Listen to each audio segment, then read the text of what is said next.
Hello दोस्तों, बहुत बहुत स्वागत है आप सभी का आपके अपने YouTube channel DMR study point पर। तो दोस्तों, आज के वीडियो में हम बात करेंगे प्रतिशत के प्रश्नों की।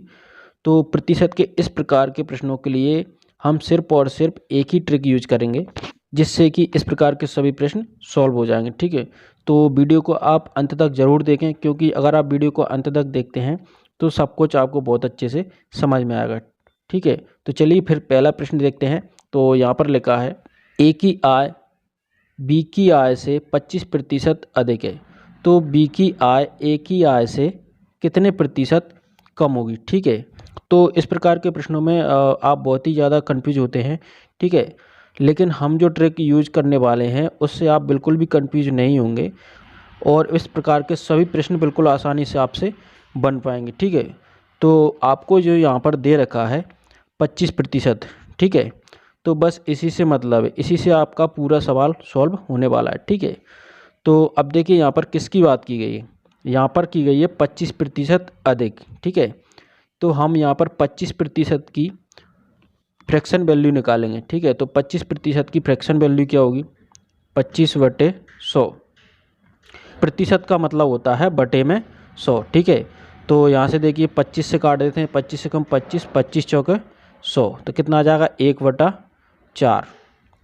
अब आपको यहाँ पर देखना है कि यहाँ पर बात किसकी की गई है, अधिक की गई है या फिर कम की। ठीक है, अगर अधिक की बात की गई है तो आपको नीचे वाली वैल्यू में ऊपर वाली वैल्यू को जोड़ देना है। ठीक है, यानी कि 4 में आपको 1 प्लस करके लिखना है। और कम की बात की गई होती तो हम क्या करते, नीचे वाली वैल्यू में से ऊपर वाली को घटा देते। ठीक है, तो यहाँ पर हमारे इस क्वेश्चन में अधिक की बात की गई है, तो इसलिए हम क्या करेंगे, ऊपर वाली वैल्यू को नीचे वाली वैल्यू में जोड़ देंगे, यानी कि 4 में 1 प्लस कर देंगे तो कितना हो जाएगा 5। ठीक है, तो 1/5। इसके बाद प्रतिशत की बात की गई है, इसलिए हम इसमें 100 का गुणा कर देंगे। ठीक है, तो 5 से काट दीजिए आप, 5 दूनी 10 और 0 की 0। ठीक है, तो दोस्तों यही हमारा आंसर है, यानी कि 20%। तो बी की आय ए की आय से कितने प्रतिशत कम होगी, 20%। आशा है दोस्तों आपको बहुत अच्छे से समझ में आया होगा। चलिए अगला प्रश्न देखते हैं।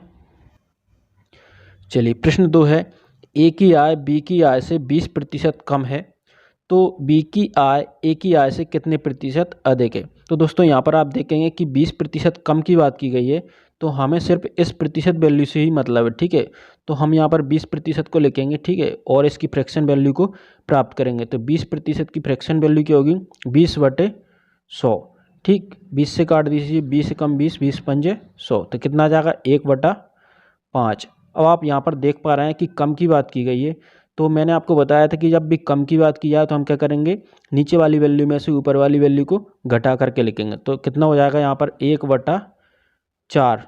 5 में से 1 घटा देंगे तो कितना आ जाएगा 1/4। और प्रतिशत की बात की गई है तो हम इसमें 100 का गुणा कर देंगे। ठीक है, और 4 से काट दीजिए, 4 कम 4, 4 दूनी 8, बचा 2, 4×5 20। ठीक है, तो कितना आ जाएगा 25%। तो 25% हमारा कौन से ऑप्शन में, यहाँ पर बी में। ठीक है, तो हमारा ऑप्शन नंबर बी सही हो जाएगा, यानी कि 25%। तो चलिए दोस्तों प्रश्न 3 देखते हैं। यदि चीनी की कीमत 10% बढ़ जाती है तो एक गृहिणी चीनी की खपत कितने प्रतिशत कम कर दे कि उसका खर्च ना बढ़े। ठीक है, तो यहाँ पर आपको प्रतिशत वैल्यू से मतलब होना चाहिए। ठीक है, तो आप यहाँ पर देखेंगे 10% का आप क्या निकालेंगे, फ्रैक्शन वैल्यू निकालेंगे। तो यहाँ पर हम लिखते हैं 10 को और बटे में 100। ठीक है, 1 0 से 1 0 कट जाएगा, इसके बाद आ जाएगा 1/10। अब यहाँ पर आप देखेंगे कि बात हो रही है बढ़ने की। ठीक है, तो बढ़ने की बात हो रही है तो हम क्या करेंगे, ऊपर वाली वैल्यू को नीचे वाली वैल्यू में जोड़कर लिखेंगे। ठीक है, तो कितना आ जाएगा 1/11। और प्रतिशत की बात है तो हम क्या करेंगे, 100 का इसमें गुणा कर देंगे। ठीक है, और जब आप इसको सॉल्व करेंगे तो आपका आ जाएगा 9 सही 1/11%, जो कि आपके ऑप्शन डी में है। ठीक है, तो इस प्रकार से आपका ऑप्शन नंबर डी सही हो जाएगा। ठीक है, चलिए प्रश्न नंबर 4 है, किसी आयत की लंबाई को 50% बढ़ा दिया जाए तो उसकी चौड़ाई कितने प्रतिशत घटाई जाए कि उसका क्षेत्रफल अपरिवर्तित रहे। तो दोस्तों अब आप इसको खुद भी कर सकते हैं, आसानी से आपको समझ में भी आ रहा होगा। तो यहाँ पर देखिए 50% बढ़ाने की बात कर रहे हैं, तो पहले हम क्या करते हैं, 50% की फ्रैक्शन वैल्यू ज्ञात करते हैं। तो 50/100, ठीक। तो 50 से काटेंगे तो 50 से कम 50, 50 दूनी 100, कितना हो जाएगा 1/2। अब यहाँ पर आप देख रहे हैं तो बढ़ने की बात की जा रही है, ठीक है। तो बढ़ने की बात की जा रही है तो हम क्या करेंगे, ऊपर वाली संख्या को नीचे वाली संख्या में जोड़ देंगे। तो कितना हो जाएगा 1/2 में 1 जोड़ेंगे तो कितना हो जाएगा 3, ठीक है। और प्रतिशत की बात है तो हम 100 का गुणा इसमें कर देते हैं। तो इस प्रकार से आप अगर 3 का इसमें भाग देंगे तो कितना आ जाएगा 33 सही 1/3%, जो कि आपका ऑप्शन नंबर बी है, ठीक है। तो इस प्रकार से ऑप्शन नंबर बी इसका सही हो जाएगा। चलिए अगला प्रश्न है, पेट्रोल की कीमत में 30% कमी हो जाने पर एक व्यक्ति पेट्रोल की खपत कितने प्रतिशत बढ़ा दे कि उसका खर्च अपरिवर्तित रहे। तो दोस्तों अब आपसे भी ये प्रश्न बनने लगे होंगे, तो चलिए हम 30% की फ्रैक्शन वैल्यू निकाल लेते हैं। तो 30/100, 100 क्यों आया है, क्योंकि हम यहाँ पर प्रतिशत हटाएंगे तो बटे में 100 आ जाएगा, ठीक है। यहाँ से एक जीरो से एक जीरो कट जाएगा, इसके बाद आ जाएगा 3/10। तो यहाँ पर आप देख रहे हैं कि 30% कमी की बात की जा रही है। तो कमी हो रही है तो हम क्या करेंगे, नीचे वाली वैल्यू में से ऊपर वाली वैल्यू को घटा देंगे। तो 3/10 में से 3 को घटाएंगे तो कितना आ जाएगा 7। और प्रतिशत की बात है तो हम क्या करेंगे 100 का इसमें गुणा करेंगे, ठीक है। यहाँ से आप 100 का 3 में गुणा करेंगे तो आ जाएगा 300/7। और इसको जब हम सॉल्व करेंगे तो हमारा आंसर आ जाएगा 42 सही 6/7, यानी कि ऑप्शन नंबर ए। बहुत ही आसान क्वेश्चन है दोस्तों।